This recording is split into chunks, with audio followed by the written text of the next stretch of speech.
শুনানির নোটিশ ধরাতে গিয়ে বিপত্তি, দিনহাটায় বিএলওকে ধারালো অস্ত্রের কোপ। ঘটনাটি ঘটেছে শুক্রবার। জানা গিয়েছে, বিএলও মনোয়ার হোসেন যখন বাসিন্দাদের হিয়ারিংয়ের নোটিশ ধরাচ্ছিলেন, সেই সময় তার ওপর এক ব্যক্তি ধারালো অস্ত্র দিয়ে হামলা চালায় বলে অভিযোগ। বর্তমানে দিনহাটা মহকুমা হাসপাতালে চিকিৎসাধীন। অভিযুক্তের খোঁজে তল্লাশি শুরু পুলিশের। ওখানে এক দুষ্কৃতী ছিল, সে আমার ভিলেজেরই।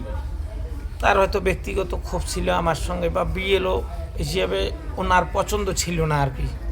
ওদের বক্তব্য ছিল যে উনি যাতে এই বিএলও না হয়।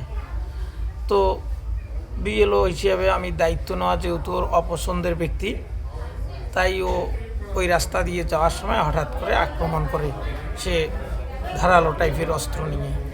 আক্রান্ত বিএলও জানাচ্ছেন, যদি এভাবেই প্রাণহানির আশঙ্কা থাকে এবং প্রশাসনের তরফে কোনো পদক্ষেপ না নেওয়া হলে লিখিতভাবে বিএলওর পদ ছেড়ে দেবেন। এটা তো বিএলওর কাজ করে, যদি এরকম প্রাণহানির আশঙ্কা থাকে তাইলে আমি লিখিত রিজিয়ন দিয়ে দিব। যদি এর সঠিক কোনো স্টেপ বা না নেয়, প্রশাসনিক কোনো স্টেপ না নেয়, তাইলে হয়তো আমি জয়েন্ট বিডিওর সঙ্গে কথা বলছি প্রাথমিকভাবে, তাইলে আমি লিখিতভাবে রিজাইন দিব। এইরকম প্রাণ হাতে নিয়ে বিএলওর কাজ করব না। দানা বাঁধছে একাধিক শঙ্কা, এখনও আতঙ্কিত বিএলও।